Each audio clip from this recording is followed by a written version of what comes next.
सारा प्रणाम।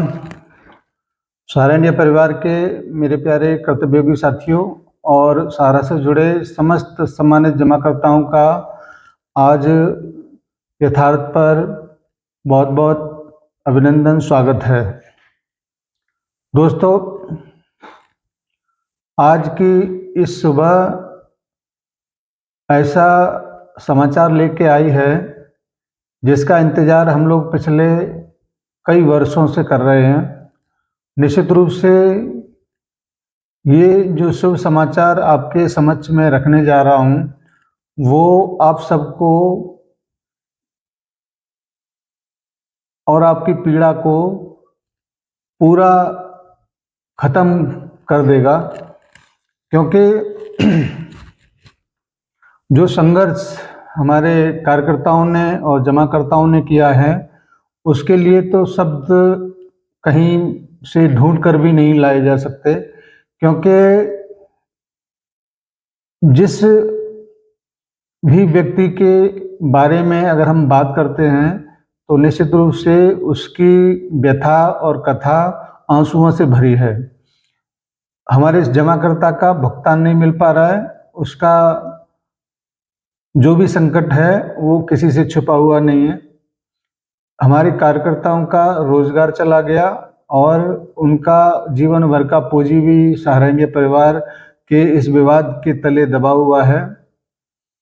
और हम लोग अनुशासित होने के नाते कहीं कोई आंदोलन भी नहीं कर सकते, कहीं कोई तोड़फोड़ भी नहीं कर सकते, रेल नहीं रोक सकते और उपद्रव नहीं कर सकते, क्योंकि सहारा इंडिया परिवार ने हमेशा से यही सिखाया है कि आप अनुशासित रहिए, क्योंकि ये अनुशासित परिवार है।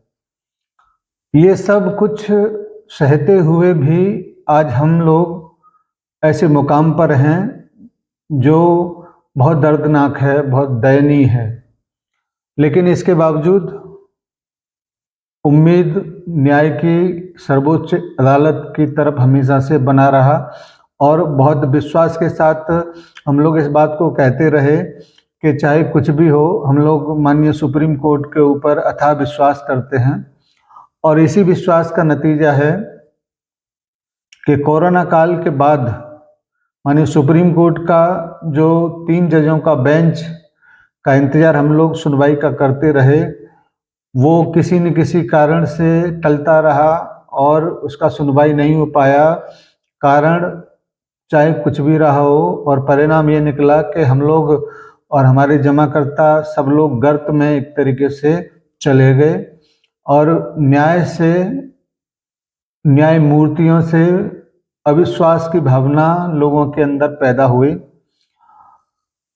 मगर अब इसका अंत आने का समय आ चुका है, क्योंकि कोरोना काल के बाद कोई सुनवाई न होने के कारण हम लोग हमेशा इस बात का इंतजार करते रहे, पता नहीं कब सहारा से भी विवाद का पटाक्षेप होगा, कब उसकी सुनवाई होगी, पता नहीं क्या होगा। ये तमाम अविश्वास वाली चीज़ें बहुत सारे लोगों के अंदर मन में थी, मगर अब ये कहानी का अंत हो रहा है और बहुत ही खुशखबरी मैं आपको देने वाला हूँ। 23/4/2024 को माननीय सुप्रीम कोर्ट की 3 जजों की बेंच की सुनवाई सहारा सेबी विवाद को लेकर होगी। सहारा सेबी विवाद के उस सुप्रीम कोर्ट की साइट पर लगभग 150 याचिकाएं और तमाम सारी चीज़ें पेंडिंग दिखा रहा है, और वह उन सबको लिस्टिंग कर दिए हैं 23/4/2024 में।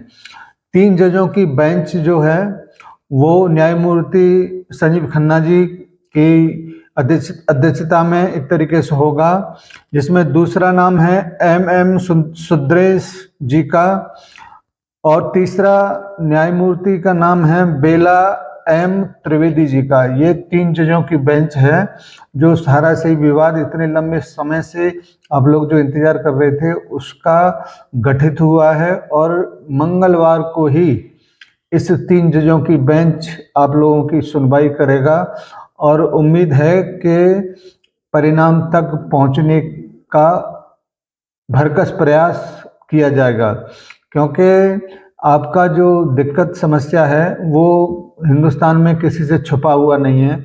और उम्मीद करते हैं कि तीनों न्यायमूर्ति आपके आंसुओं को, आपके दर्द को समझें और त्वरित न्याय दें।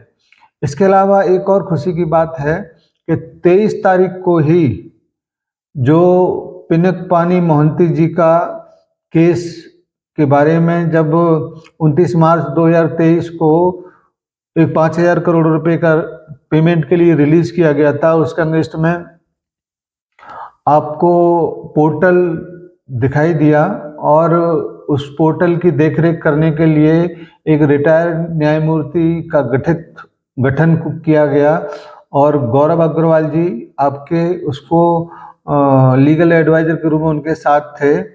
इसकी भी सुनवाई 23 तारीख को ही होगी और 23 तारीख को जो सुनवाई होने जा रहा है उसमें आपके हिंदुस्तान का कोई भी रेगुलेटर, कोई भी प्रशासनिक बॉडी, चाहे वो सीबीआई हो, चाहे वो एडी हो, ईडी हो, चाहे कोई भी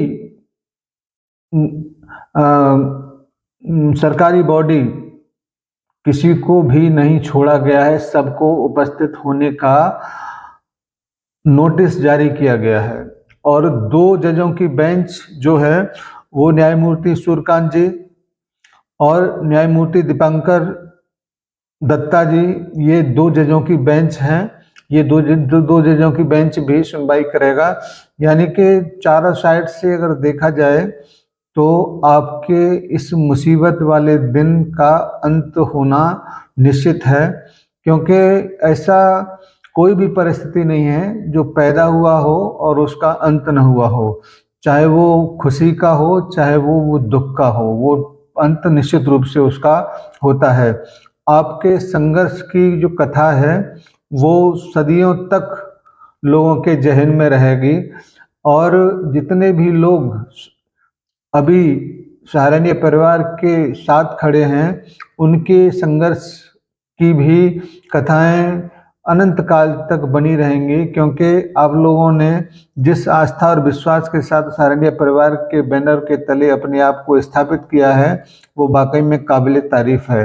मगर इसका जो भी परिणाम आने वाले समय में देखने को मिलेगा वो बहुत सुखद होगा और निश्चित रूप से हम अपने समस्त संकट को दूर करके एक नए सवेरे की तरफ जरूर आगे बढ़ेंगे, क्योंकि न्याय में विलम्ब हुआ है। मगर एक बात हिंदुस्तान के कानून में देखा गया है कि देर होगा मगर अंधेर नहीं होगा। अब देखते हैं कि 23 तारीख को जब सूरज अस्त होता है तो क्या हमारे सामान्य जमाकर्ताओं का सूर्य उदय होगा, हमारे कार्यकर्ताओं के भाग्य का सूर्य उदय होगा। ये सारी बातें 23 तारीख को देखने को मिलेगा, क्योंकि मैं कोई भविष्यवाणी नहीं कर सकता। ये सब कुछ माननीय सुप्रीम कोर्ट के क्षेत्राधिकार में आता है। उसके बारे में अग्रिम कमेंट करना या बात करना मेरे हिसाब से मूर्खता है। आपसे भी मैं यही कहूँगा कि अपनी न्याय व्यवस्था भले ही किसी भी प्रकार से आप उसको समझें, मगर अंततः वो न्याय के रास्ते में आपको जरूर लाके खड़ा करेगा। आज की इस बातों को आपसे मेरा विशेष आग्रह है, भले ही लाइक करें न करें ये मायने नहीं रखता, मगर इस सूचना को आप समस्त सामान्य जमाकर्ताओं तक और अपने कार्यकर्ताओं तक जरूर पहुंचा दें, जिससे जो भी व्यक्ति अपने आप को हताशा निराशा के गर्त में झोंक चुका है उसको थोड़ी सी सांस मिले, संजीवनी मिले, क्योंकि बहुत सारे लोग तो जीने की आस ही छोड़ चुके हैं। आपकी इस सूचना से उसके अंदर कहीं न कहीं से एक जीने का एक जज्बा पैदा होगा। तो मेरा आपसे आग्रह है कि आप इस वीडियो को जरूर उन लोगों तक पहुंचाएं और विशेष आग्रह है कि 23 तारीख को जो भी सूचना आएगा उसका सही सूचना आने तक का इंतजार करें, किसी भी अफवाह, किसी भी गलत लिंक को फॉरवर्ड न करें, क्योंकि बहुत सारे लोग इसी ताक में बैठे हैं कि कब कोई खबर मिले, कब हम मिर्च मसाला लगाकर आप लोगों तक पहुंचाएं। मैं कोशिश करूंगा कि जैसे ही सूचनाएं मिलती हैं मैं आपके समक्ष सही सटीक सूचनाओं को लेकर आपके समक्ष आऊं, और जो भी सूचनाएं मिलेंगी वो एकदम ठीक तरीके से आपके समक्ष रखने की कोशिश मैं करूंगा। आज की इस वीडियो को मैं यहीं पर समाप्त करता हूं, और आपसे आशा करता हूं कि प्लीज़ निराश न हो, हताश न हो। हम इतने सालों से, इतने महीनों से आपसे यही कहते चले आ रहे हैं, और मुझे बहुत सारे लोगों से सहयोग मिला है, बहुत सारे लोगों का साथ मिला है, और मेरा भी ये कोशिश रहा है कि मैं भी उनके साथ रहूं। आपसे आग्रह है कि आप प्लीज़ थोड़ा सा सहयोग और करिए, हम लोग निश्चित रूप से विजेता के तौर पर उभरेंगे। जय हिंद, सादर सारा प्रणाम।